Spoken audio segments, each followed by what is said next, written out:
Hi.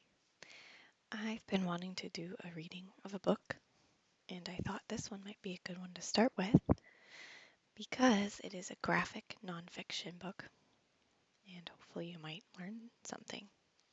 So it's called Queer, A Graphic History, and I need this to go away. How do I get this to go away? Okay, and it's by Meg-John Barker and Julia Scheele.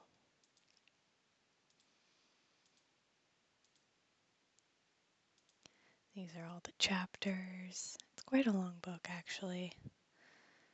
Okay. How to introduce queer theory. Writing an introduction to queer theory poses something of a challenge. Why? Here are some of the reasons. There are multiple queer theories rather than one queer theory. Several of these actually contradict each other. The word queer also has many different meanings. Even back when queer theory began, people were already asking whether it was over. Many queer theorists refuse to say what queer theory is, arguing that it resists definition and is impossible to capture. Queer theory has been criticized for being inaccessible and full of difficult words. It is a discipline that refuses to be disciplined. Nikki Sullivan. Author of A Critical Introduction to Queer Theory, 2003. We'll introduce a number of key authors throughout this book. Bear in mind that speech bubbles attributed to them shouldn't be read as direct quotes. They're often paraphrased to give a sense of each author's ideas, rather than their exact words. Who are you? When we were putting this book together, we imagined it being helpful to these kinds of people. Am I queer? This doesn't work for me at all. This is so hard. Normativity, performativity, what do all these words mean? Making things perfectly queer. Clearly, any introduction can only give you part of the picture and can't possibly cover the whole complex, diverse, and ever-changing world of queer theory. This book aims to whet your appetite to find out more. There's a list of accessible further resources at the end of the book. Explain how queer theory became necessary as a way of questioning popular, problematic assumptions about sex, gender, and identity. Introduce you to some of the key queer theory ideas and thinkers as simply as possible, as well as to some of the tensions within queer theory and to the different directions that it has taken in recent years. Pull out what seems most useful from queer theory for our everyday lives, relationships, and communities. The idea is to invite you into queer theory and to encourage you to try thinking queerly. Where we're headed. Through the rest of this book, we're going to, number 1, explore the various meanings of the word queer. Number 2, consider how wider Western culture came to understand sex and sexuality in the ways that it currently does, and how queer theory challenges this. Number 3, introduce some of the scholars, writers, and activist movements which provided the foundations on which queer theory is built. Number 4, explain some of the key concepts that queer theory initially put forward and where they came from. Number 5, describe how queer theory has engaged with popular culture, biology, and sexology. Number 6, cover some of the main criticisms of queer theory and tensions within it, and how queer theorists have responded to these. Number 7, outline some of the main directions queer theory has taken in recent years. Number 8, suggest some ways in which you might think more queerly in your everyday life. What is queer? The word queer has had many different meanings in different times and places. It originally referred to strangeness or difference and became a term of abuse. It has since been reclaimed as a positive word. It can operate as an umbrella term for people outside of the heterosexual norm, or for people who challenge the LGBT, lesbian, gay, bisexual, and trans mainstream. It can also be a way of challenging norms around gender and sexuality through different ways of thinking or acting. Queer meaning strange. The original meaning of queer in 16th century English-speaking countries referred to something strange or illegitimate, as in, there's nowt as queer as folk, or being in queer street, meaning someone having financial difficulties. Using queer to mean odd in the 19th century, social reformer and founder of the cooperative movement, Robert Owen, famously said to a colleague, "All the world is queer save thee and me, and even thou art a little queer." Even in the early 20th century, the word queer was still often used this way. For example, in Arthur Conan Doyle's Sherlock Holmes stories, there's also the American phrase queer as a $3 bill from a similar time, suggesting something odd and suspicious. Queer as hate speech. The earliest recorded use of queer as a form of homophobic abuse is said to be in an 1894 letter by John Sholto Douglas, the Marquess of Queensberry. He was the father of Alfred Douglas and famously accused Oscar Wilde of having an affair with his son. Queer quickly became a derogatory term for same-sex sex, or for people with same-sex attractions, particularly effeminate or camp gay men. Queer was also used as a more general insult to make things questionable by associating them with same-sex attraction, in much the same way that the phrase "that's so gay" has more recently been used to imply that something is rubbish.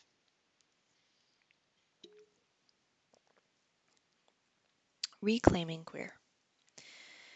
One activist strategy for dealing with racism, sexism, homophobia, and other forms of oppression has been for people to reclaim the very words that are used against them. I'm not going to read these, but those are the examples. And that's some examples of reclaiming those terms. In the 1980s, people in LGBT communities began to reclaim the word queer as either a neutral word to describe themselves or as a positive form of self-identity.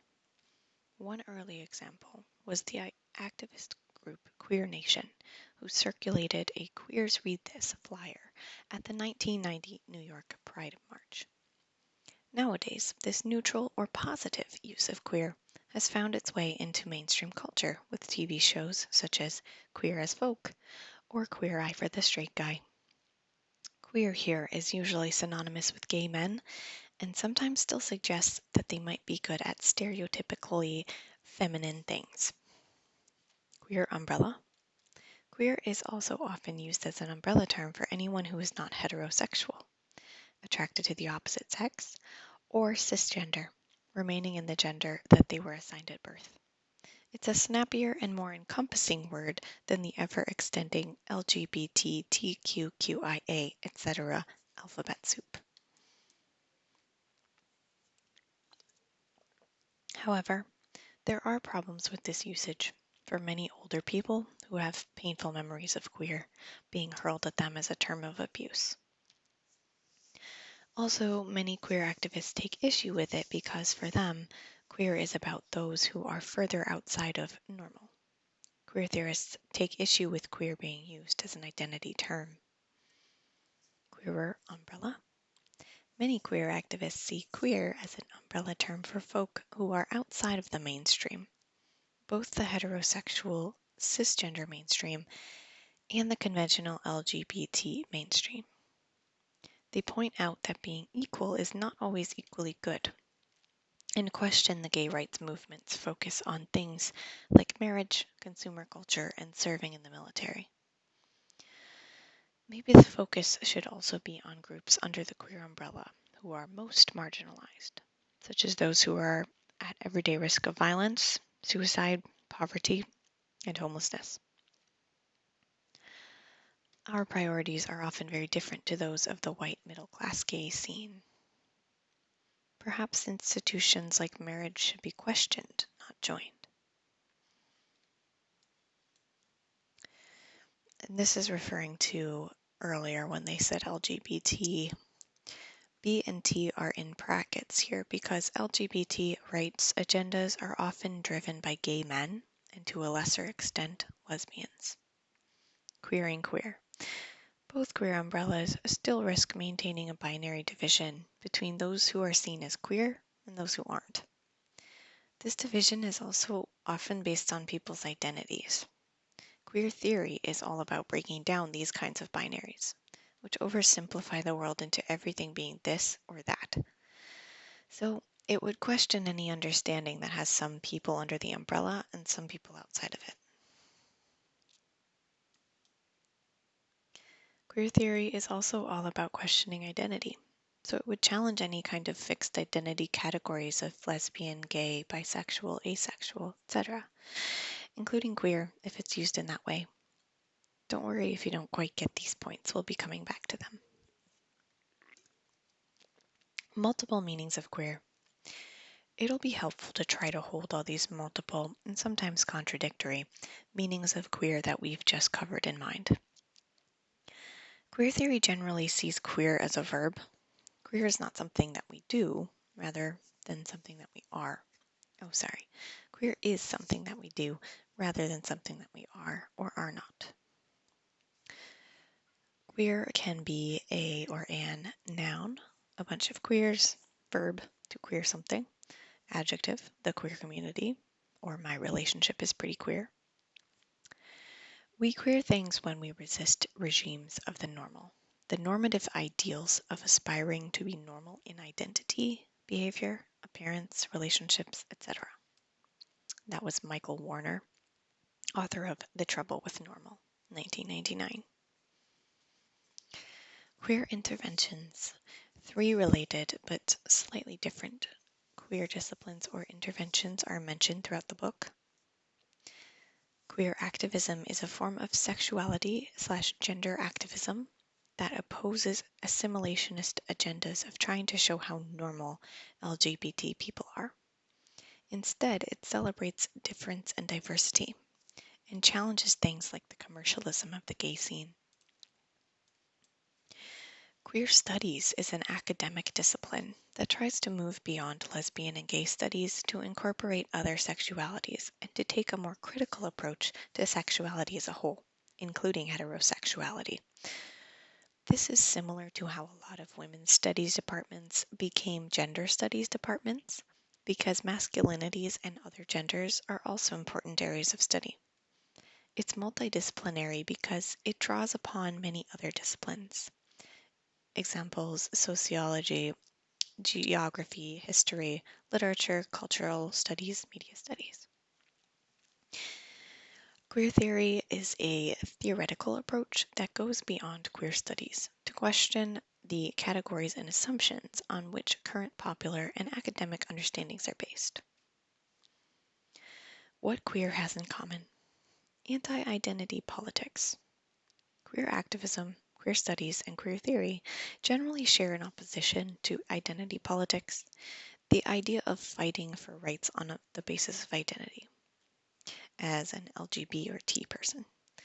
They might argue that it's always problematic to fix yourself or others as a certain kind of person, even if rights are gained on this basis. Fixing can lead to people feeling inflexible and unable to change, or being seen as only one part of themselves and not all that they are. This person says, my activism doesn't always agree with the theories I teach, but they often overlap. There's much overlap between queer activism, studies, and theory. All three are also plural. There are really multiple queer activisms, queer studies, and queer theories, which have different focuses and may contradict each other. How we came to think this way about sex, a very potted history. One key point of queer theory is that our understandings of sex, gender, identity, and pretty much everything are contextual. That means they have all been understood and practiced in very different ways over time and across cultures. So it's important to start with a brief overview of how our understandings came to be as they are now. Here we'll focus on sexuality. We'll come back to gender and identity later. Understandings are always contextual. Importantly, queer theory does not see our current view as the correct one, as if there were a constant march of progress resulting in better and truer understandings over time and led by Western culture. Rather, our current understanding is just one possibility among many. Consider solo sex, for example. In the 19th century, onanism was seen as causing all kinds of physical and psychological problems. There were devices available to prevent people from masturbating. And this person says, porn is dangerous, you'll get addicted. And then this other person is thinking, might current moral panics about online porn seem as bizarre in a century's time as anti-masturbation devices do today? Now, solo sex might actually be prescribed by sex therapists in order to improve people's sex lives, but it's still not viewed as proper sex. When linked to online pornography, it's often regarded as a dangerous addiction. The early sexologists. Sexologists such as Richard von Krafft-Ebing, Magnus Hirschfeld, and Henry Havelock Ellis began a project of categorizing and classifying sexuality around the world in the 19th century. They employed methods that were popular in the medical and scientific literature of the time. Our work shifted sexuality from being something you do, a behavior, to something you are, an identity, generally assumed to be based on your biological makeup. So it was not just that you were attracted to tall women and enjoyed oral sex best, but rather that your attractions and sexual preferences made you a certain kind of person. Previously, sexual behaviors such as sodomy had been regarded as a sin or crime, but not as making you a certain type of person. Terms for many sexual identities emerged from these writings. This is why queer theorists sometimes talk about the invention of homosexuality and heterosexuality. Open and closed doors. Early sexological understandings. Early sexology opened the door to discrimination, criminalization, and pathologization, seeing people as wrong, bad, or sick on the basis of their sexual identity. However, it also opened the door to fighting for sexuality, gender rights, based on being a certain kind of person. Indeed, some of these sexologists were involved in the earliest versions of the gay rights movement. There was also an emphasis in early sexology on dividing sex into normal and abnormal kinds, a project that lingers till this day. Early sexology cemented the idea that there are good and bad kinds of sex, not just a diverse range of possible practices and attractions. Sigmund Freud, the founder of psychoanalysis, was of course a huge influence on sexology. Like the early sexologists, many of his ideas have found their way into everyday understandings of sex. And he says, I popularized the idea that the main purpose of sex was pleasure rather than procreation.